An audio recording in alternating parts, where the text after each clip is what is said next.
guys, it's Emma. So today I have another writing tip. It's actually more of a reminder more than anything, but I think it's kind of a tip as well because I think it will help people and maybe it'll help you if you're struggling with your writing right now. I hope it makes sense because I just thought of this idea the other day. It's kind of abstract, and I mean, I know I get it. I know what I mean, but I don't know if you're gonna know what I mean. So I don't know if it's going to make sense, but anyway, let's try. So what do I mean by writing from the reader's point of view? Well, the reader's point of view is a person who has no idea what is going on in the story or what's going to come, what's going to happen in the story. I mean, maybe they've read the synopsis on the back, or like maybe they've read a few little spoiler-free reviews online or something, but they don't actually know the story in its entirety. But as a writer, you know exactly where the story is going to go. You know exactly what's happened, you know what's going to happen, you know how it's going to happen because you wrote it, you created it.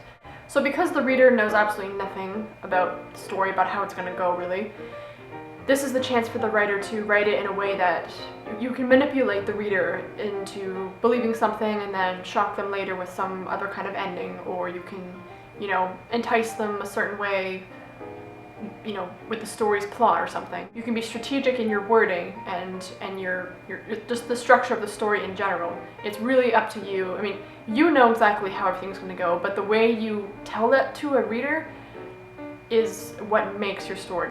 So what I mean by writing from the reader's point of view is, first of all, you have to remember the fact that somebody else is eventually going to read this story.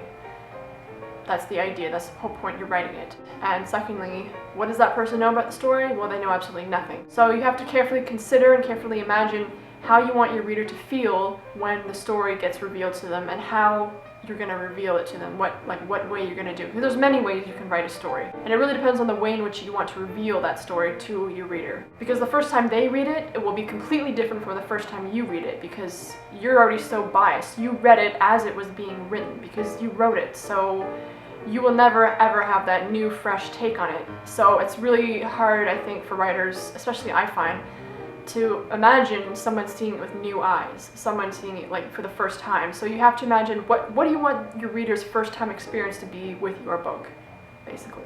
For example, I wrote a short story recently for a contest and I had one of my friends edit it for me, and I thought I had written down it in a way that I thought would be interesting to another person. I mean, like, I wrote down everything that I knew about the story, everything that I wanted to get down, and I gave it to her to edit, and she came back with all these comments and suggestions and stuff, which were really helpful. And there were like a bunch of things that I didn't even think about, like, because I didn't even take into account really the reader's perspective. So basically, I just really think that one thing that will help us create our stories is the fact that if we write from the reader's point of view, if we write it as if we were reading it for the first time, what would we want to read? How would we want this to be revealed in such a way that it's really gripping and entertaining, basically. I hope that makes sense. And if you still aren't getting this, like what I'm talking about, maybe it'll help to imagine when you're writing your story, maybe imagine someone's over your shoulder watching you write each word on the screen as it's being typed into the screen. And I don't know, I guess imagine how you want that person to feel, that creepy person behind you, when they're reading what is being typed on the screen as it's being revealed to them, because that's exactly what will happen when a person reads it for the first time. The whole point is you don't want that person to leave. You don't want them to just walk away and be like, yeah, this is boring. So that's my tip, more of like a reminder, but kind of a tip. I don't know, just kind of randomly thought of it the other day because of my friend who was helping me with the story. So that's what I think, and I hope it made sense, and if it doesn't, please let me know.